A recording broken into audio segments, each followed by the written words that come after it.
welcome everybody. Thanks for coming. It's the end of the day, I know. I'll try to keep you awake. My name is Marshall Clow. I work for the C++ Alliance, which is a nonprofit foundation which is dedicated to promoting excellent C++ libraries.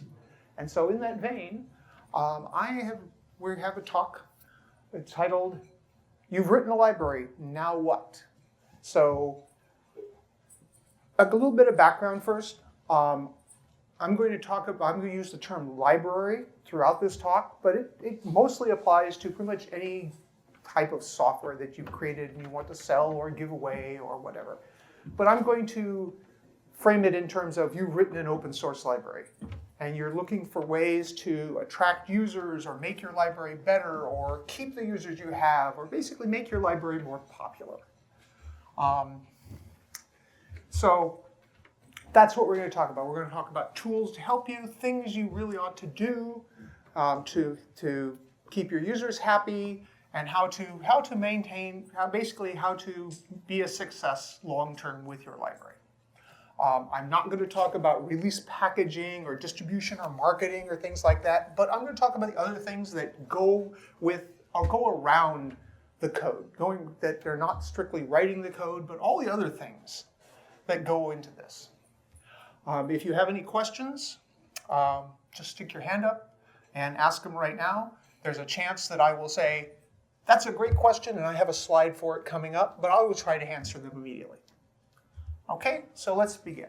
What is the first thing that your library needs? Documentation, okay? Everybody slags on documentation. There's this thing in the industry, rolling your eyes, and I hate documentation. I hate writing documentation. But you know what? And you know what your code does. Isn't that enough? Right? It's clear to you. But then again, you wrote it. Okay? Of course it's clear to you. You wrote it. And the thing is that even though it's very clear to you, don't you get tired of explaining what it does over and over again to people? If you had documentation, you wouldn't have to do that because the documentation would explain it. They don't want to read it. Some of them do. Really, some of them do. Look at the bottom sentence up there. Many people evaluate a library by looking at its documentation. They read the introduction of the documentation. They read the README file. They read the getting started thing, something like that. And if they're not happy with it, they close the browser window and they move on. Okay, and those are people that you don't want to lose. You want to suck them in. You want to bring them in. Okay, you put a lot of work in your code. You don't want people just dismiss it out of hand. You want them to look at it and say, oh yeah, this is a work of genius. I could really use this. This is wonderful. Anyway, so what kind of documentation do you need? Okay? You need an overview. You need what is this? What is my code all about? Right? Is this a code for taking over the world's ICBM missile network and launching all the missiles against everybody? Is this something to help you play Angry Birds better? Or is this something in between maybe? Anyway, you get the idea. What does it do? How do I get started with this library? What's the easiest way? Where do I download it from? How do I install it? And so on. Are there configuration options that I need to be aware of? Examples and tutorials. Okay, those two kind of go together. Examples, simple things. It goes back to getting started. What's the simplest thing to do? How do I launch all the missiles right now?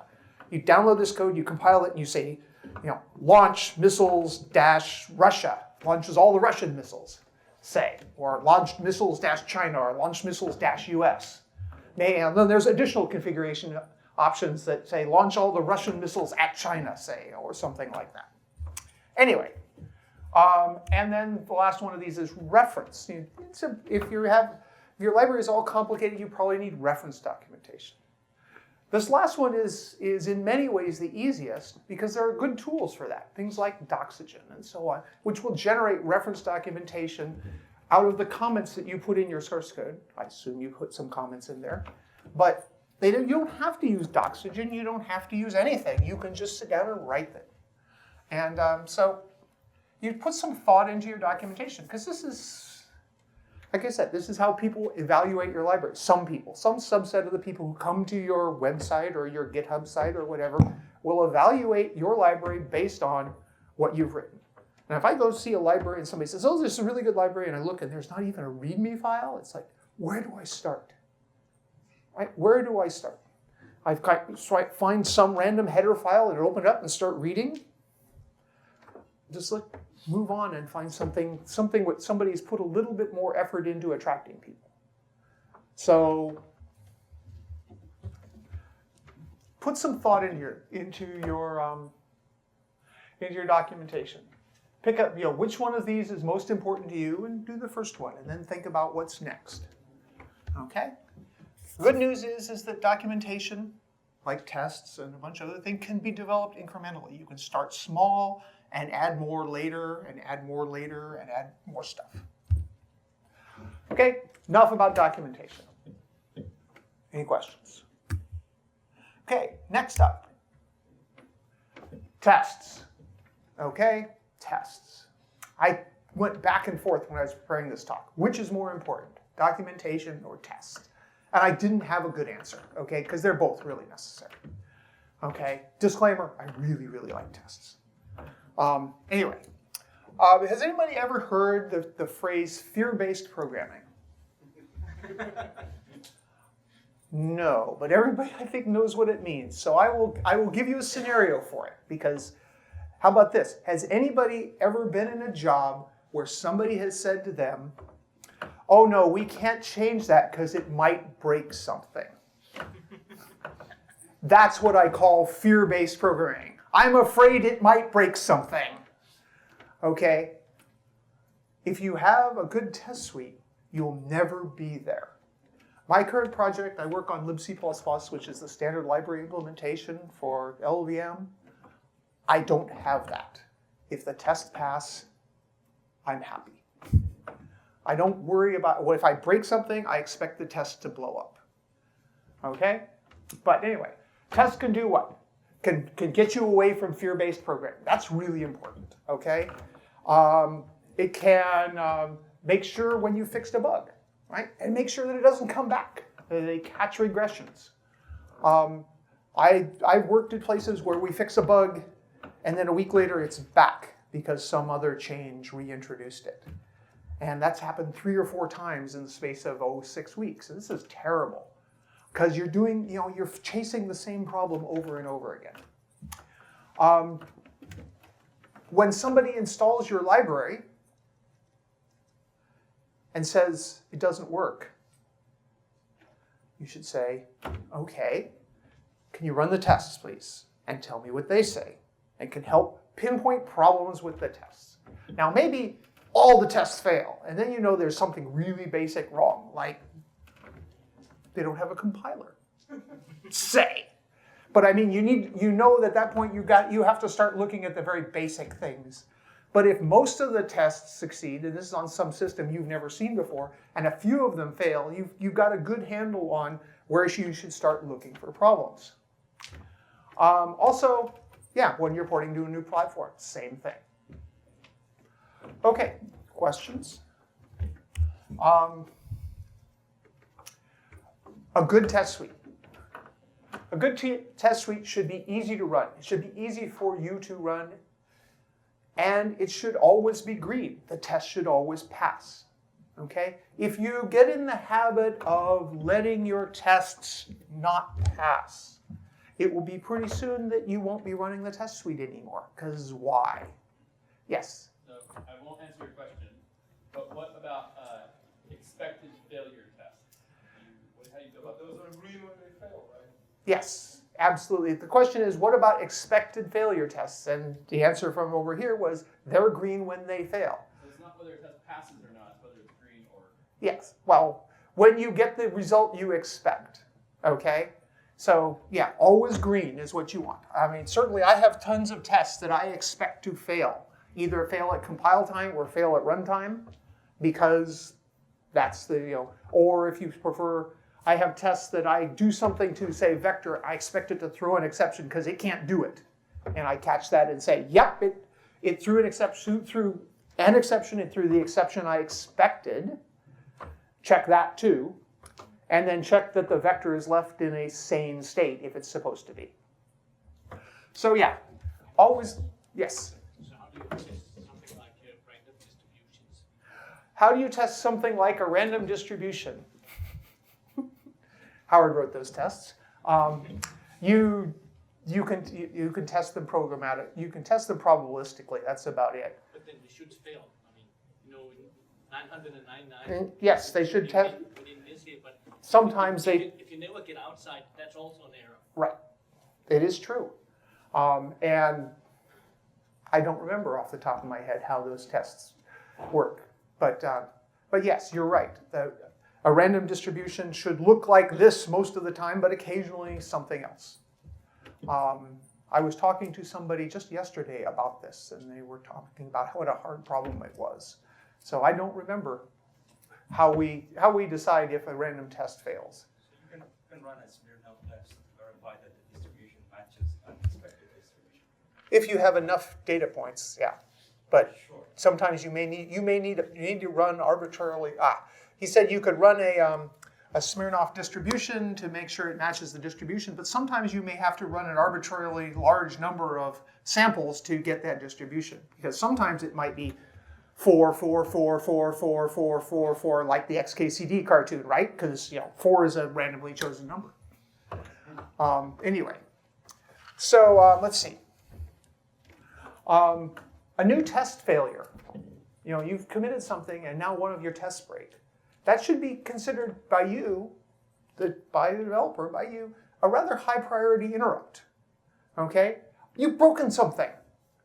What's going on here? Now, did your commit break something? Was the test wrong and it was just passing by coincidence? Did something else happen?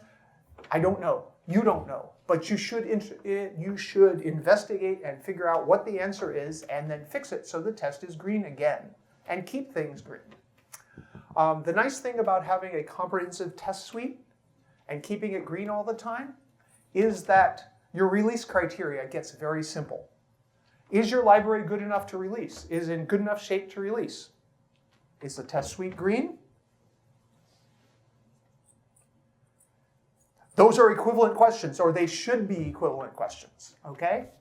And frankly, once you have a good test suite and you keep it green, it's not even, it's way easier. It's like so many things in development. It's way easier to get to a point, or way harder to get to a point than it is to keep it there. I gave a talk a couple years ago about, it included a slide about compiler warnings. And I had a friend who spent 2 years working at a large software company in San Jose whose name starts with A, but we won't say who. It's got green buildings near the airport. Yeah, anyway. But they had this large project that would build with 5,000 warnings. And he said it took him 2 years, he and a friend and a coworker, 2 years of part-time work, lot of work to get that to 0 warnings. But once you get it to 0, it's pretty easy to keep it at 0 because it's like 0, 0, 0, 0, 3. Oh, let's get it back to 0. 0, 0, 0, 0, 0, 0, 0. And your code stays better with that. Easy to automate. Sorry, run often. You should run your test suite very often. Preferably every change, but that's not a hard and fast rule. That's merely that's a goal to be shooting at. Automation, the world is flush with excess CPU cycles these days, in spite of Kostya's attempts to use them all. But there are a lot of Jenkins and things like that, continuous integration systems where people will build and run your test suite on every check-in. I talked about make it easy to run. Other people will like to run your test suite, and if you can, and especially if they have very different systems than you get a lot more information out of that. You get a lot more information out of that because they're running in different environments. My computer runs Mac OS. Your computer runs, say, Linux. Your computer runs Windows. Your computer runs FreeBSD. It's nice if I can run, your phone runs Android. It'd be nice if I can get test results from all those systems, because then I have a pretty good confidence in my code. I talked about easy to automate. Just a general comment, a joke about mental health. Tests are a great place to let your OCD out. Let it go out and run around. Because really, they tend to, you can go overboard on tests, okay? But it's hard to go overboard on tests. So here's an example from Boost. And on my screen, those two blocks of text in the middle are green. They have a green background, but apparently not here. Kinda. So the Boost documentation explains how to run the Boost regression tests. It says to run a single library's regression test, run B2 utility from the library's test directory. Great. To run for all of them, you run it from here. Okay. This is really nice. This gives you, these tests take quite a while to run, but they'll give you a lot of feedback on what is working and what is not. Documentation for the win, right? Documentation. People don't ask very often, how do I run the Boost test suite? Because it's right there in the documentation here on Boost development running regression tests.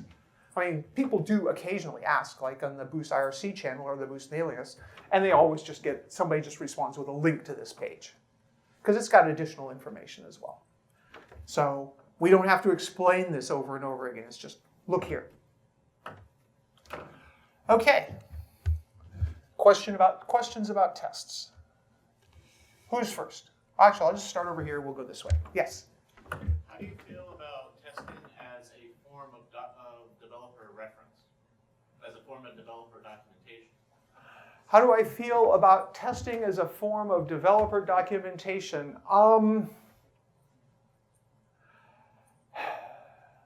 I don't do that because I am lucky enough to have a written spec for the stuff for libc++.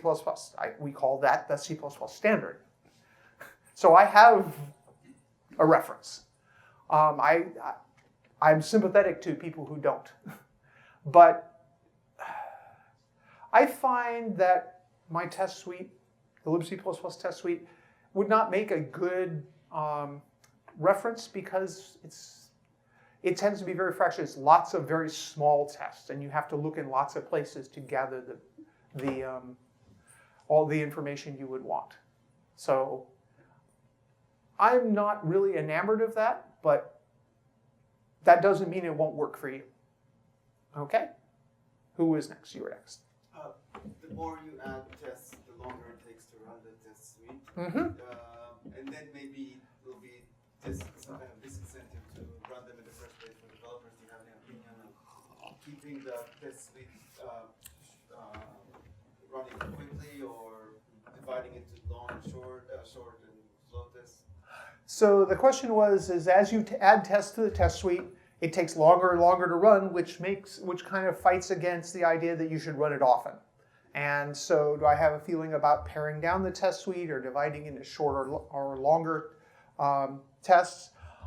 Actually, what I do is I've got it set up so that I can run a subset of the tests. And so what I tend to do is for example, if I'm making changes in std_vector, I will run the vector tests, or maybe the sequence container tests after each change. I'll make a change and check, and make a change and check, and make a change and check, make sure I haven't. And then when I'm done, I'll run the entire library test suite to make sure that there's no interactions with the rest of the library. But did I miss? Yes, I missed the note. Sorry, there was something else I wanted to talk about. But if you find your test getting long like that, yeah, figure out some way to run just a subset of them, and then you can pick and choose. That means that you have to actually have an organization for your test suite. They can't just be like 1,000 files in a directory. Whether it be build them into test suites and so on. Google Test, I think, makes it easy to do that. Yes? That's not a question, more of a comment, I guess. There's this joke source, how do you test that your clock measures a year correctly? So perhaps in this case, some tests may be optimized. So it could be, I don't know, you would want to mock stuff. If you deal with real data, it may be too huge with the real data. You want to mock stuff to optimize. It would be a good motivator to actually improve your tests if they're too slow. There's that too. The comment was if your tests are taking too long, you might want to think about, testing smaller chunks of data or adding some mocks so they don't have to work with real data, or optimize your tests so they do a little less work. But you got to be careful that you don't eliminate anything. Now, you've been waiting very patiently. I just wanted to connect this slide and your previous slides. Your examples should be part of your test suite in the sense that otherwise they rot and they become counterexamples. It's a great point. The comment is that your examples should be exercised as part of your test suite, the examples from your documentation, because otherwise they rot and become, counterexamples or bad examples or things not to do because they don't work. And also you have one more item of documentation here that you didn't mention in the first slide, which is documentation for your developers. Yes. How do I get started if I'm a new developer? How do I build the first thing? Not as a user, but as a developer of the library. As a contributor. As a contributor, right. Good point. Yes, documentation, the comment was is there should be another chunk of documentation here is how do you get started as a contributor rather than as a user of the library. I saw a hand back here. Jens. I think that tests are a great addition to documentation, but that's like the second or third step for someone getting interested in the library. So if you don't have documentation or a bad landing page for your library, people who can't figure out if you solve their problem, which they are looking for a library for, they go somewhere else. So the comment was that your tests can be considered another chunk of your documentation because they show that your library does solve particular problems or how it is supposed to work. Is that a good summary of that? Or did I miss your point? Where's the value in that if your documentation or your landing page doesn't tell the user good enough what they're looking for? Okay, so if they can't figure out exactly what's right from the documentation, they're going to look at your code or your tests or both and try to figure that out. Yeah. I'm looking for a library. I have a problem. And if I don't see that you're solving that problem, I don't think I'm going to start looking into your tests. Ah, I see. So you need to talk about in the documentation, what your library does, what's its intended uses, and we have a little bit of that later actually about intended uses, but it doesn't. My later slides don't really hit on your point. Yes, the documentation needs to give the people an idea of what you're doing, and that was where I was going with overview. The overview needs to say, this is a library for doing facial recognition in pictures from conferences. Say. Okay. Any other questions about tests? Yes, Ezra. So I can't recall who said this, but someone said practice doesn't make perfect. Perfect practice makes perfect. So when we're writing tests, you said it's hard to go overboard on tests. But surely it's possible that you are writing 100 tests to test 100 things, but you're only actually testing 50 of them, and you're really just testing the same things over and over again. That kind of situation. Right. How do we write good tests? Yes. So there was a whole talk about this 2 or 3 years ago. All your tests are terrible. Go find a YouTube video. Shameless plug. Titus and I were the ones that gave the talk. But there we go. So Ezra said, how do you know when you're writing good tests? Hiram said, there's a YouTube video about this. there's a CppCon. CppCon video from 2 years ago called Your Tests Are Terrible. I agree. Just as an aside, when I've seen a lot of terrible tests. And my tests, I look at them and sometimes I like, oh, I got to rewrite these. My approach to tests is I write a lot of tests. They tend to be very specific, testing a single thing, and they tend to be formulaic. They tend to be very simple. I try really hard not to be clever in my tests. I want to come back 2 years from now. I want to look at this test and say, right, that's what that's testing. Not have to figure out the test, because then you have to wonder, is the test testing what I thought it is? Is it doing it correctly? No, it's like, do A, do B, do C, do E, check the result. You had your hand up. Yeah, so you mentioned that, working on the standard library, you have to test for things that don't compile. Mm-hmm. What's your preferred way to do that, to see what will break the build, so you can actually test it? No, I can check things that don't compile, because the test framework says when I compile something, it will check for compilation failed. And actually, as an additional thing, we've added stuff where if the compilation fails, you could put as a comment in the source file that says, this is the error I expected. Because writing tests that fail to compile is really hard. And the reason it's hard is because it's really easy to get things to fail to compile for the wrong reason. Oh yeah, like I have this thing in variant and it says you can't put references in variant. So I'm going to try to put a reference in a variant, but you know what? The line before I declare the reference, I have this thing that says a variable x, but there's no x defined, and the error message is, undeclared identifier x. It never even gets to the variant that I want to test. So yeah, writing compile test fails, you really ought to have some kind of check to make sure that it failed for the right reason. Okay, about the LLVM test procedure, they talked about keeping things green. Yeah, LLVM is a big project. There's lots of people working on it, and there's lots of tests. There's tests for the compiler, there's tests for the library, there's tests for OSS, for the fuzzing stuff, there's tests for all sorts of things. But there's a lot of people who are working on it all at the same time. And if you commit something and it breaks the build, you get an email immediately, you get notified on IRC, and basically clock starts ticking.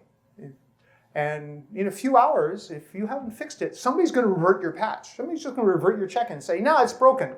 And he doesn't seem to be working on it. Revert it, he can fix it tomorrow.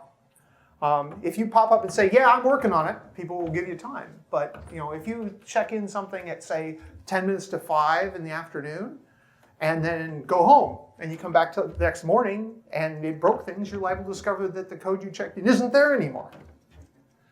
Jens. On your point on compilation tests, or compilation failure tests, there was a talk by Roland Bock a few years ago about testing static assert. Mm-hmm. Just a mention for that. There was a talk, I'm sorry, by whom? Roland Bock testing static assert. Roland Bock? Roland Bock. Bock. Testing static assert from a couple of years ago. A talk by that. Okay, thank you. Okay, now let's talk about other tools. Let's talk about tools that help you improve your code, okay? We live in an era where we have a great richness of tools. It's great, because I've been doing this for a long time, and I remember that pretty much all you had was a compiler and a text editor, and a linker that sometimes worked. But anyway, we have a lot of tools. We have compilers. And you say that, yeah, we always have compilers, but compilers have gotten really good at finding interesting things in your code. Compilers are really like the first line of defense. Not only do they reject your code if it's ill-formed, but they'll offer a lot of suggestions. And we call those compiler warnings. Not that this is a problem, but that this might be a problem or might be improved. We have static analyzers. Static analyzers, we'll continue on because I have more slides on static analyzers. We have dynamic analyzers, things that analyze the behavior of your program at runtime and let you know when things go awry. And then we also have code coverage tools, and we have fuzzers. And I'll talk about each of these. Okay, so Compilers like to tell you when things look odd about your code. So the first one of these, anybody see any problem with that? Yeah, you wouldn't use int min, you use numeric limits, std numeric limits, int min, but that won't fit on the slide. The first one of those, the compiler will generate a warning. Most compilers will generate a warning that says that comparison is always false. Okay, it's an int. It can't be less than the minimum int. Okay, that code is not strictly illegal, but it's almost certainly not what you meant to write. Okay, the second one of those. If A equals B, it's assignment instead of a comparison, right? Again, it's not illegal, it's not necessarily wrong, it's merely probably not what you meant. Suspicious, that's a good word, suspicious. But sometimes the compiler is just wrong. And a couple of years ago, when Titus Winters was up on stage talking about abseil, when the abseil was introduced, was that just last year? Has it only been a year? Was that one a year? He talked about compiler warnings and how they were going to try to work and minimize compiler warnings in abseil, and he said that there were some warnings that could just die in a fire. And my opinion is this is one of them. Okay, there's a well-known compiler out there that will warn on this. It will tell you that you're assigning an int to an unsigned char, and this is a truncation, and it may involve a change in value. And I say, nuts. I'm assigning a 0, a literal 0 to this unsigned character, and I'm sorry, that is not going to cause a truncation problem. Now, if this 0 was 256, the compiler would be right. And you'd assign a 256 to an unsigned char, and you would get a 0. You get a value, you get a truncation, but it doesn't distinguish between any of those. And so I'm like saying, no, sorry. This makes me roll my eyes and want to put my fist through the screen. So yeah, sometimes the compiler is just flat out wrong. Okay, static analyzers. So the reason they're called static analyzers is because they build this static model of your program inside the tool and then analyze it, looking for problems, looking for bugs, looking for unexpected control paths, and so on. And then they look for things that are wrong. And every compiler has one of these in it, has a simple one. That's how they do the tautological compares or the unreachable code or something like that. But there are dedicated static analyzers. There are commercial ones. The commercial ones tend to be geared towards large companies with very, very large code bases and are priced accordingly. Clockwork and Coverity and Fortify are three of the big names in this field. There's the PVS people who are right out here around the hall. But in any case, they are expensive to purchase, and they are very expensive in computing resources to run. On the other hand, they do find bugs. Coverity has a free program set up for people who write open source. And you can submit your open source to Coverity, and they will analyze it and hand you back a long report of things they found.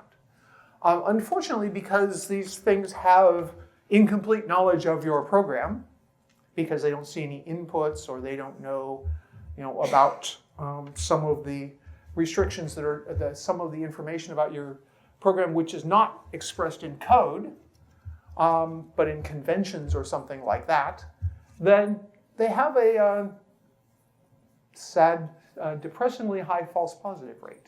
And depending on your code base, that can be very high or merely annoyingly, annoying noise around the real bugs. But they do find bugs. LLVM has a static analysis framework and a tool called CppCon, which uses it. How many people here are familiar with CppCon? Most everybody. All right. I have a CppCon example. It will be very quick, since I'm going slower than I thought I would. If you have a foo that takes an int and a double, and you pass a double and an int, okay? There's no compiler in the world that's going to warn on this because it's perfectly legal code. But it's not what you, probably not what you want. Probably not what you wanted, excuse me.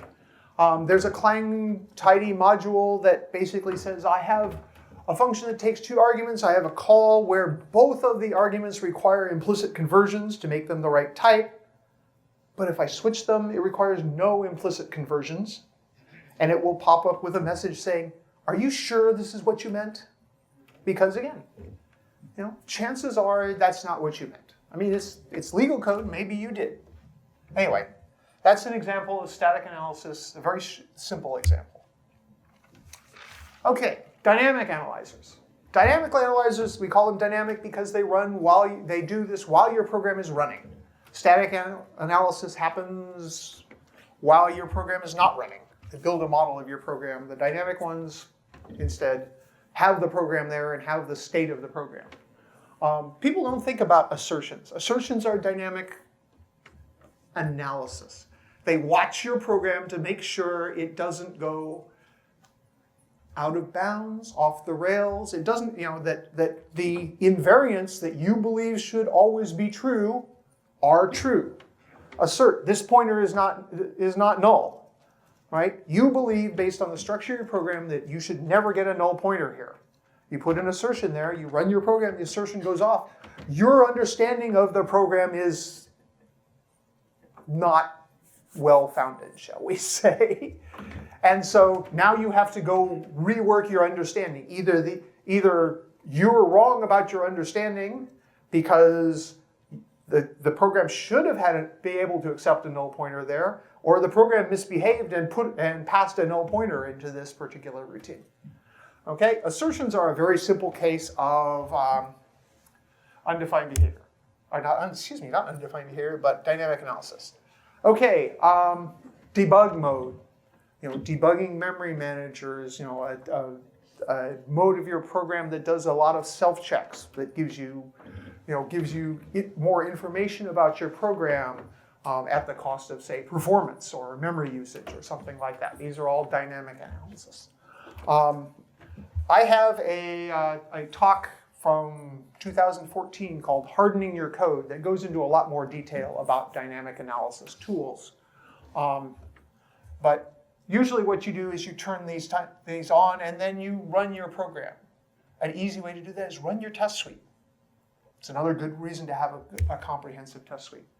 Sanitizers, address sanitizer, memory sanitizer, undefined behavior sanitizer, thread sanitizer, all these things are great for flushing out problems in your code. Everybody here familiar with the sanitizers? Yay, yeah, you don't know anything about them, I know that.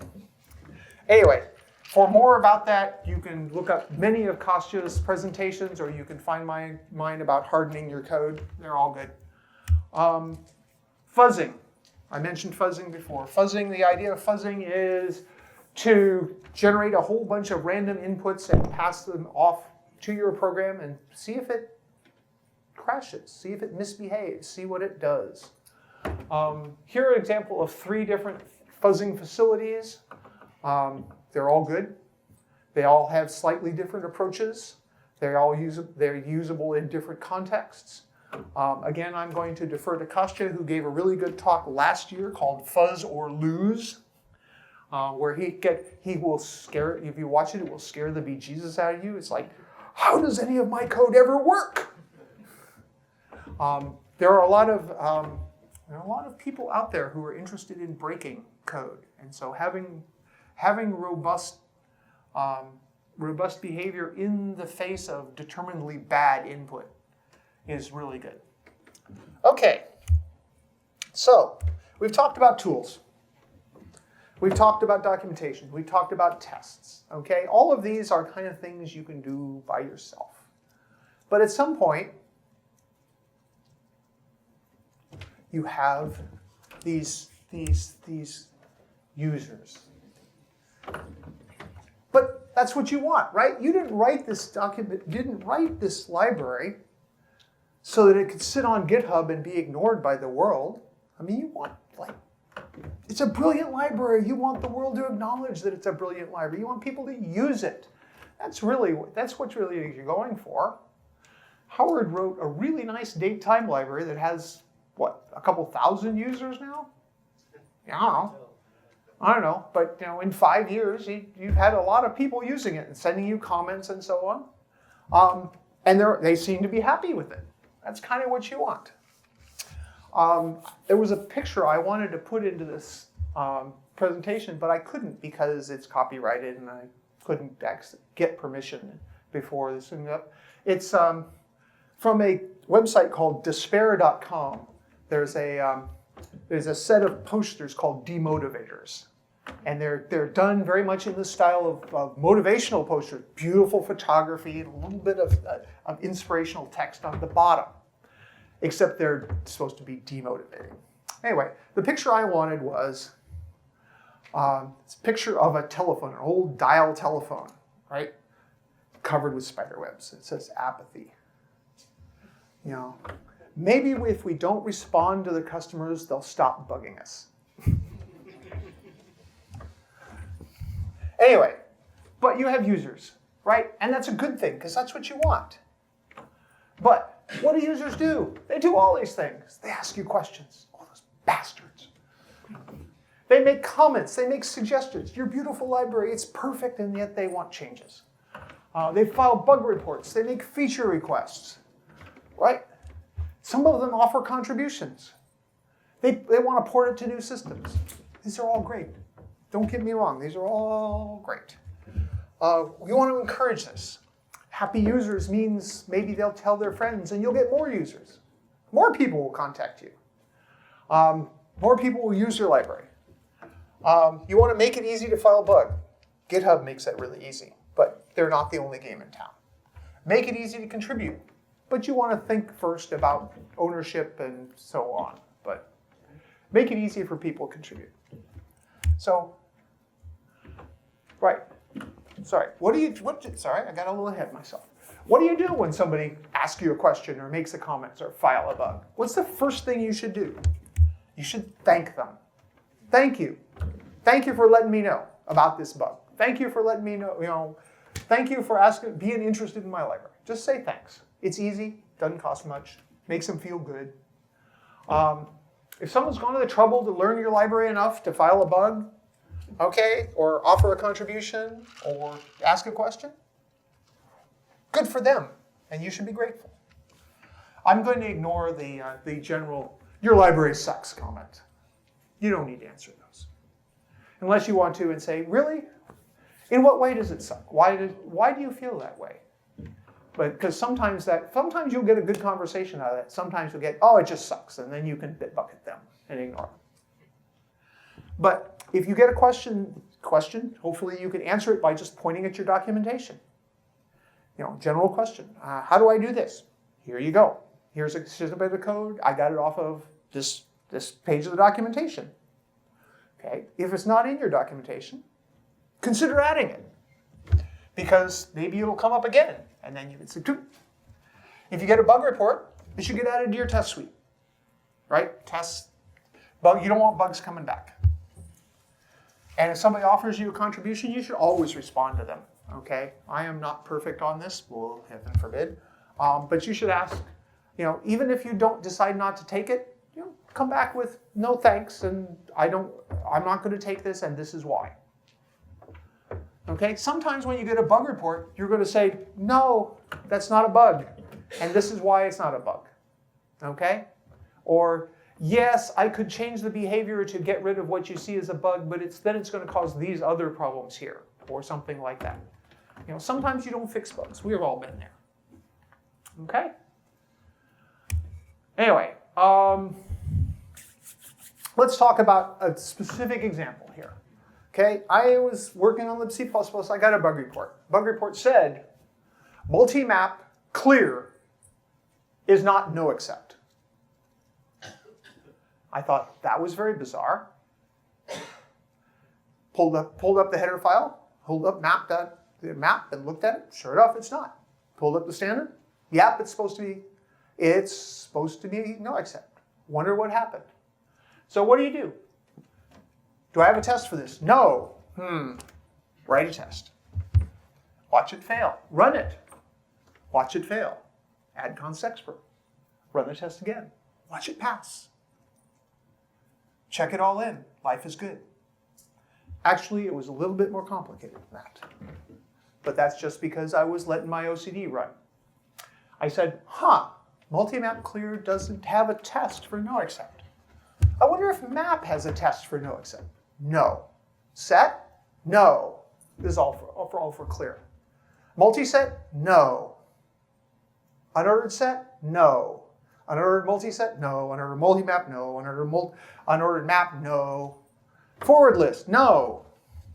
Vector? No. List? No. You seeing a pattern here? I'm about to break the pattern. Deck. Deck has no tests for clear. Crud. So I added no accept tests for all the containers, and I added a brand new test for deck clear to make sure that it in fact cleared out the deck, right? And checked to see if it was no accept. Ran all the tests. Okay, one failed, the one for multi-map. Okay, then I added the no accept, ran them all again, they all passed, and checked them in. And then I added a note to myself that said, think about adding no accept tests for other things in the container test suite. And that'll sit on my to-do list until I want to avoid some other work that I don't want to do. And then I'll go and add a bunch of more tests. But so the takeaway from this is when you fix a bug, think about similar bugs. Think about related bugs. What is this an isolated incident, or is this a pattern you have? In this case, this was a pattern we have, but in the test suite, right? I improved the test suite while fixing the bug, and not just for multi-map. Okay, questions about this?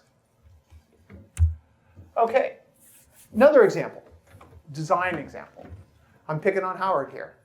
So Howard has this chrono library, this calendar library that we recently adopted a version of into the C++20 standard, upcoming standard. And he has a bunch of classes like month and day and year and weekday and so on that are basically just really thin wrappers over a numeric value with a bit of logic, right? Like weekday, kind of has to be between 0 and 6. And month has to be between 1 and 12 and so on like that. So in this original design, these were not default constructed because, what's the value of a default construct? We're not default constructible, excuse me, because what's the value of a default constructed day? Is it 1? Is it 0? Is it Fratsnabble? What? There's no value that's particularly better than another. So in his original design, Howard did not make them default constructible because it didn't make sense.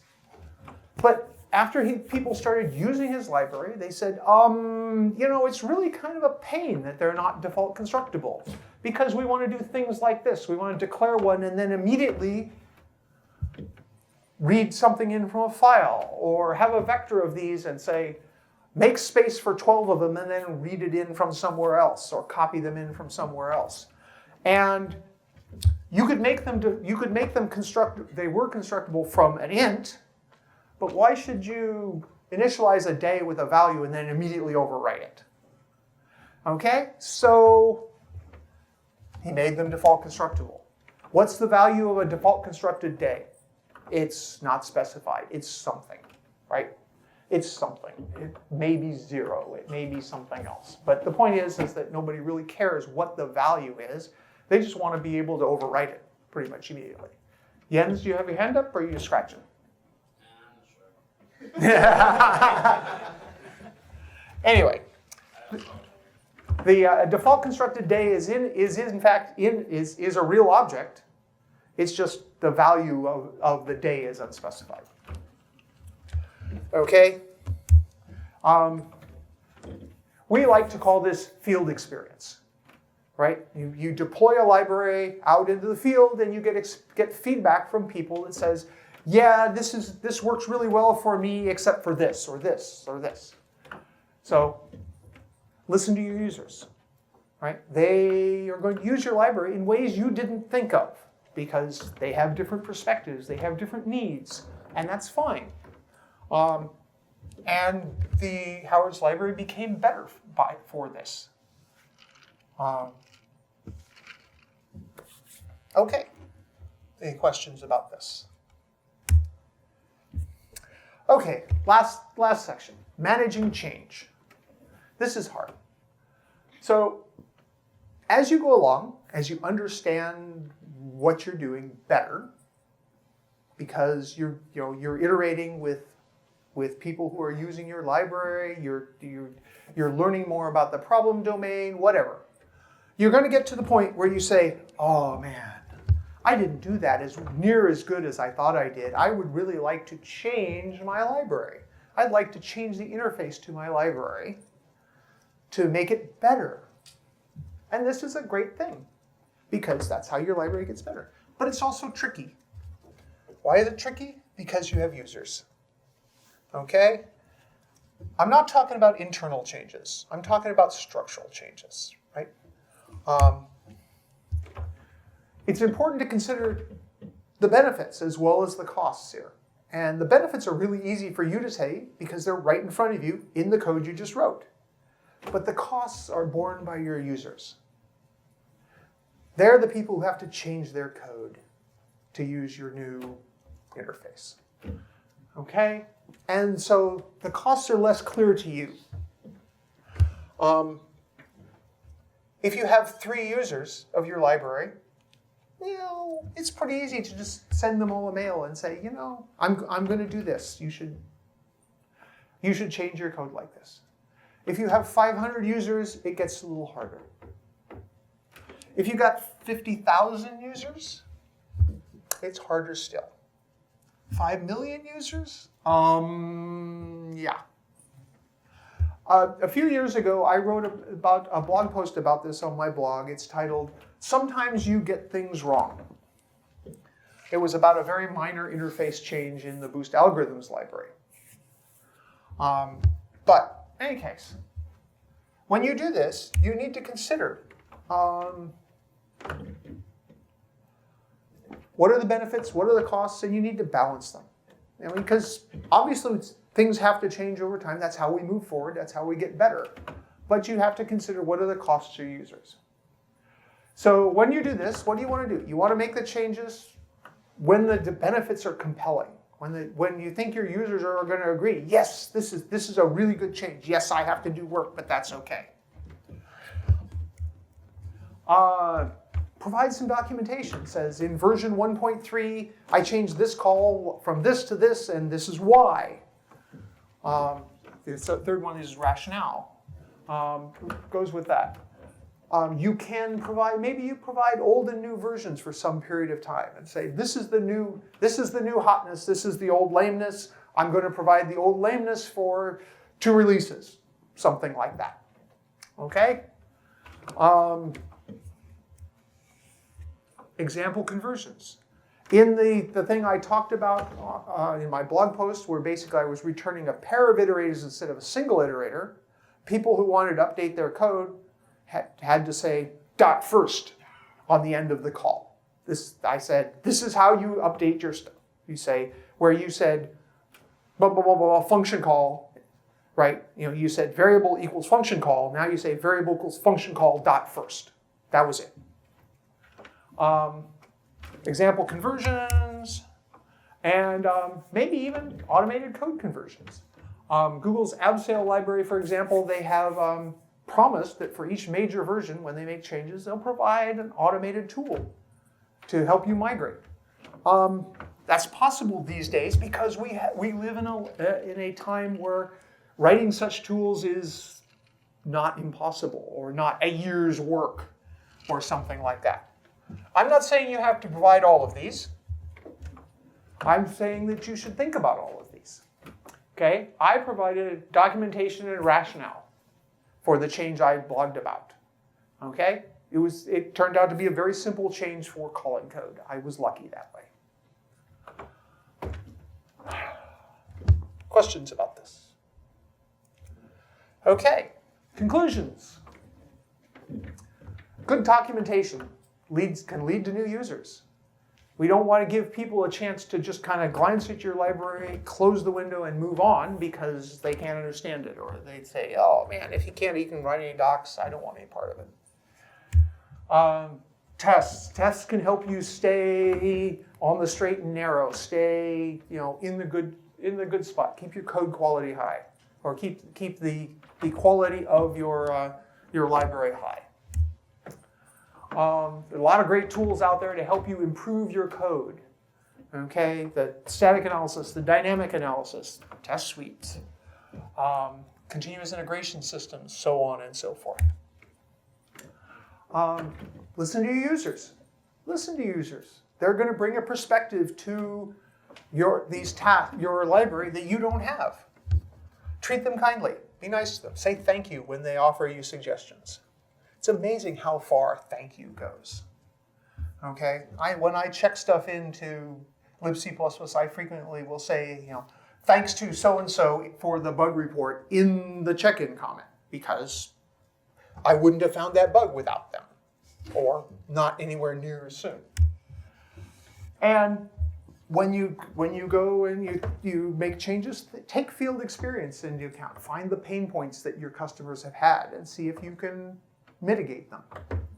It's a great word, mitigate. Okay. And when you make changes, think about how they'll affect your users, right? It's easy for you because you just have a few example programs, or you have maybe one or two programs that use your library. But they might have, you might have 100 users, that's 100 programs. Or they might each have 3, and that's 300 programs. Anyway, thank you.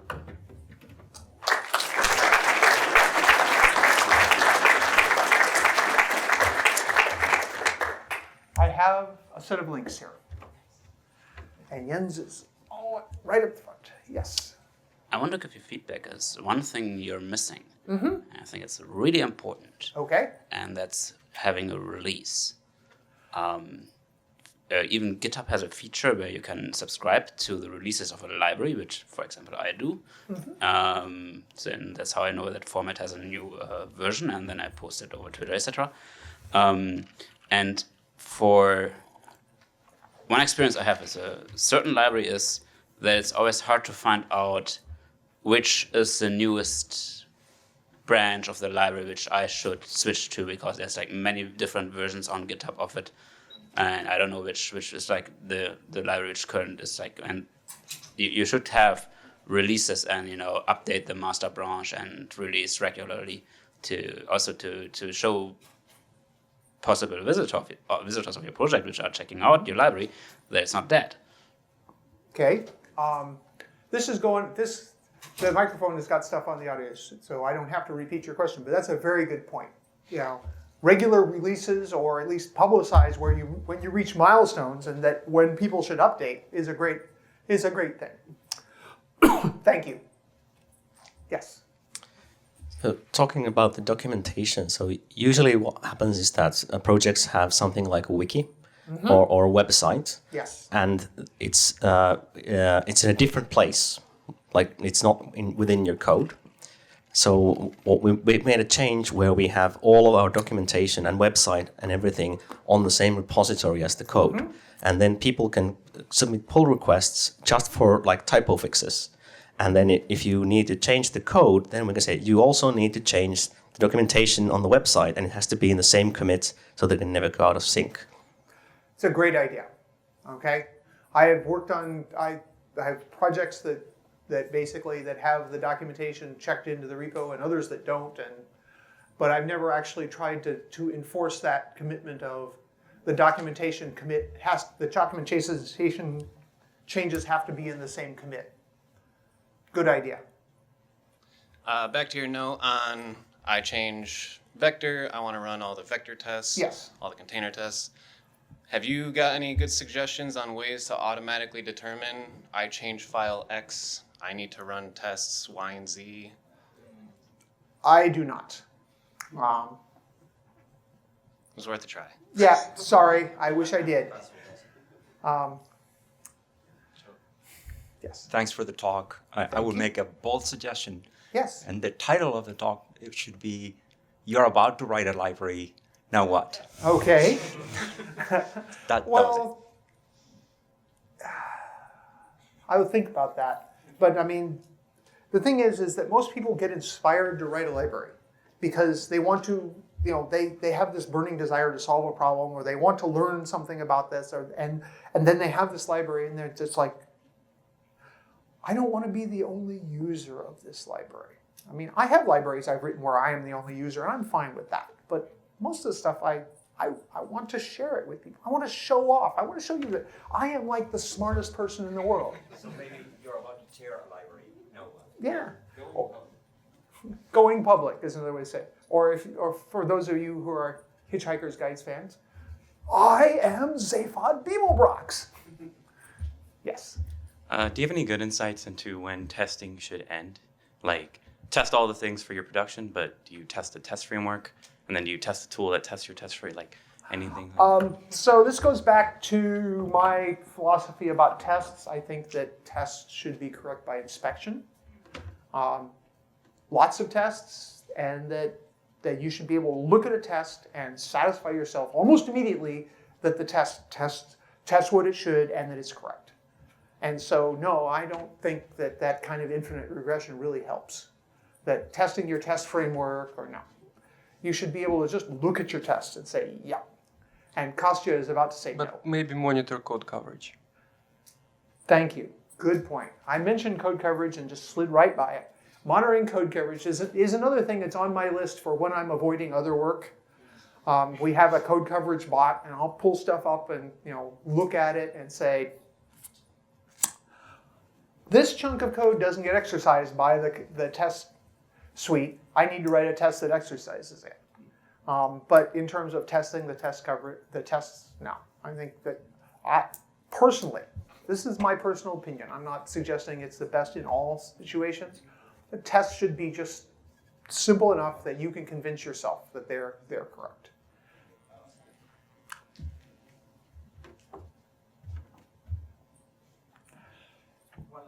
Sure. On the topic of code coverage, Yeah. So on the topic of code coverage, have you found any tools that help you with, and I'm going to make up a word, it's not a word, it doesn't exist, type coverage? Type coverage. Meaning testing your templates with types that are sufficiently different. Right. That's another great word. So, no, I have not. That's an interesting idea. Now I'm going to go home and worry about it. We have, in the libc++ test suite, we have a bunch of types. We have a regular type. We have a non-copyable type. We have a copyable, not movable type. We have a move-only type. We have something that's not movable or copyable. We have nasty types that overload operator comma and operator at, and operator ampersand and things like that.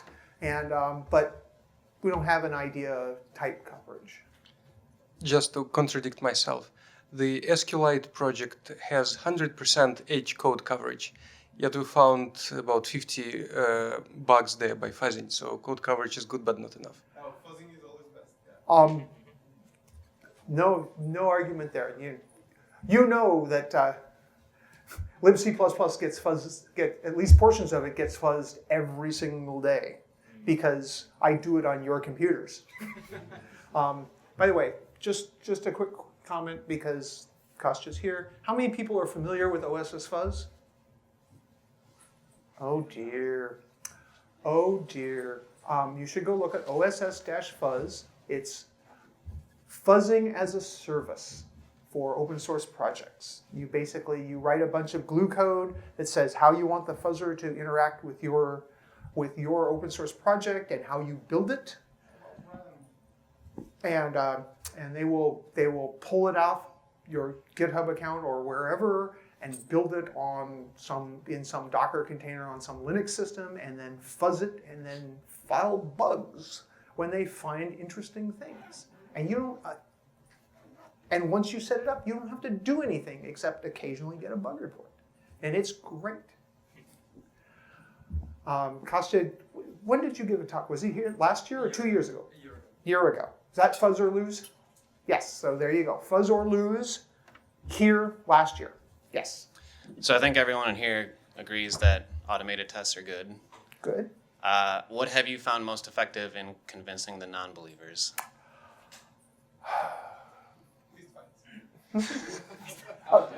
A low bug count? Yeah. Lack of sudden panics because somebody has found a bug. I mean, there's going to be bugs found that aren't in your test suite.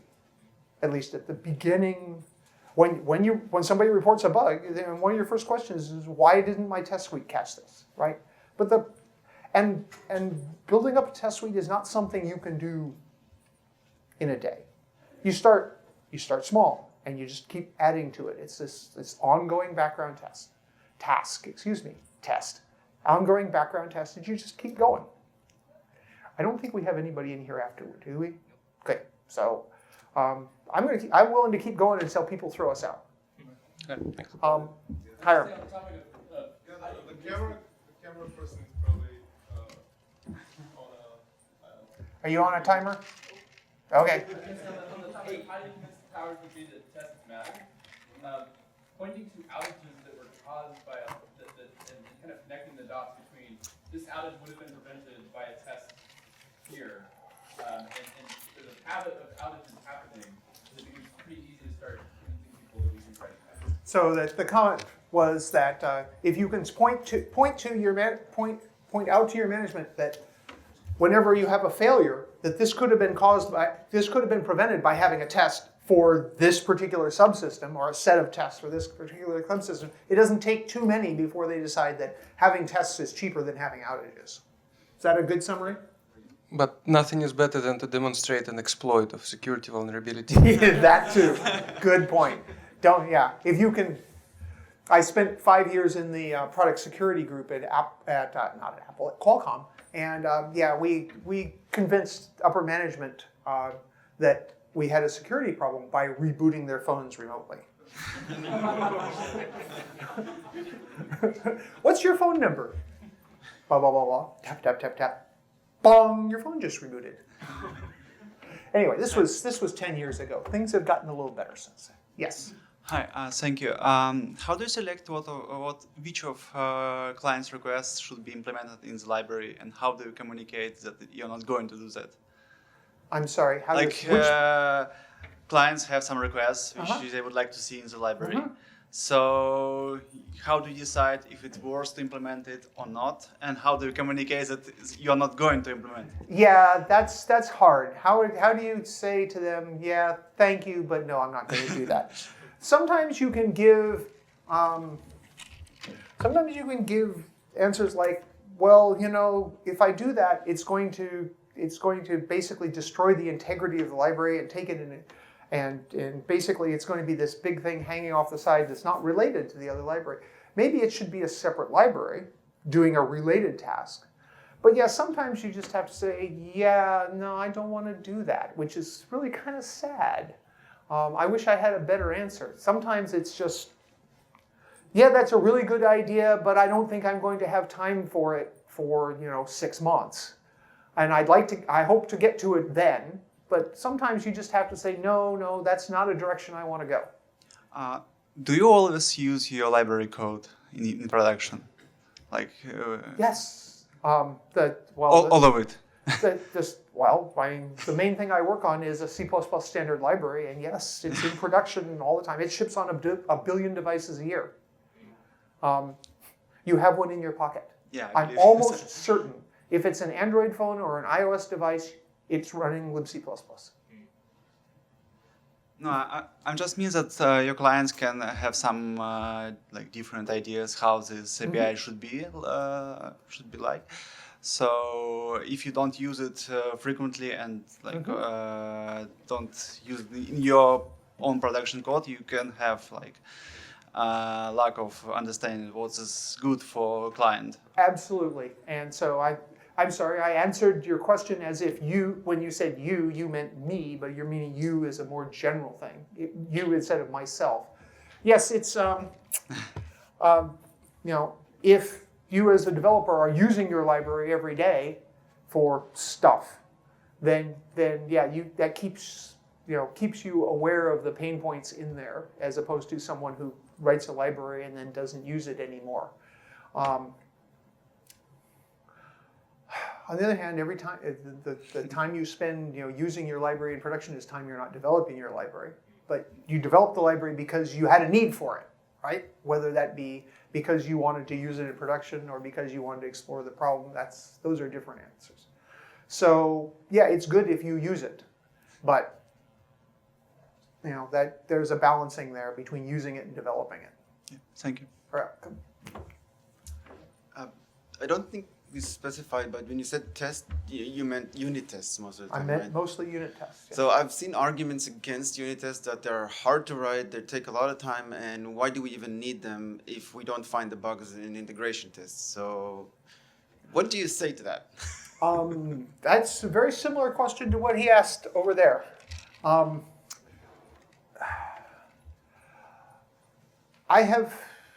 experience has been that integration time tends to be a very, very stressful time, and it goes on much longer than anybody ever wants, because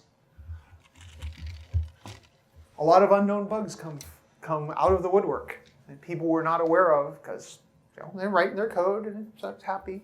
But if you could, I have been on a couple projects where integrations were just really, really smooth. There were 2 or 3 places where people disagreed about how things were supposed to hook together, as opposed to, well, I'm calling this thing over here and it just doesn't work, because all the pieces that we're integrating had their own set of unit tests, and you had confidence that all the stuff below you worked. I mean, when you write a program, right, you write a program in C++, you have to have confidence that the C++ runtime works, the C++ standard library works, the OS works. All these things, you're really doing an integration right there with a bunch of components. You just don't think about them because they're there all the time. And so when you're integrating a bunch of stuff in your own company or in your own project, it's the same way.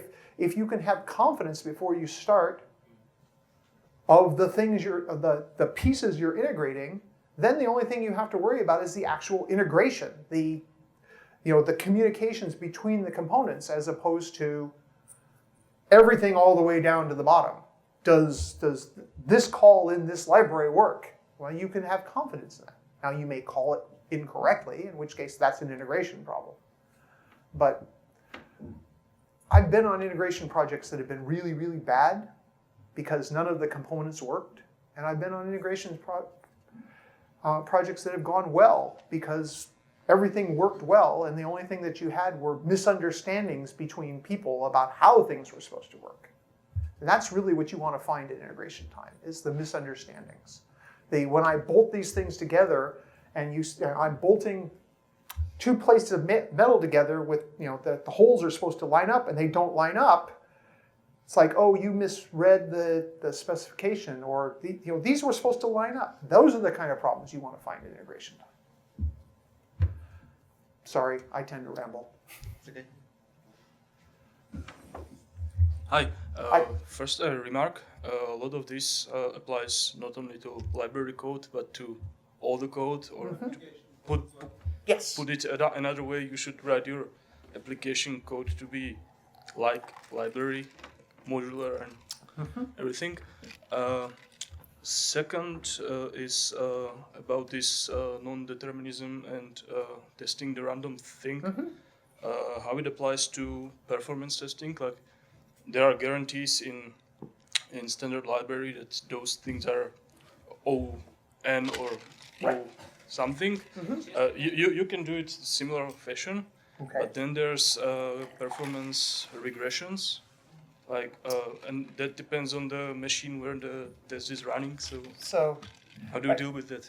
Well, so that the tests, the performance guarantees that the standard library gives are not actually in terms of performance, interesting enough. They're given in terms of complexity. Okay, there will be no more than this many calls to the comparison predicate. There will be no more than this many swaps. Okay, those are actually really easy to test because you just, you pass a comparison predicate that counts how many times it gets called. And then at the end you say 17, great. But that really doesn't tell you anything about performance. It tells you about complexity. For worrying about complexity, for performance regressions, that's one of the things that I, in my day job, need to work on. I need to have a set of performance benchmarks that I can run over and over again so that when I change, say, the sorting code in libc++, which I'm going to have to, that I don't, because frankly the worst case performance is really bad.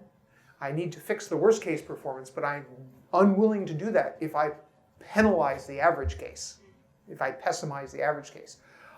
But I need a good set of benchmarks before I even start that so that I can be sure not to do that. Because otherwise I'm quite happy to leave the the one in several million probability that you get really, really bad performance, and I'll keep the good average performance. So yeah, I don't have an answer for that yet.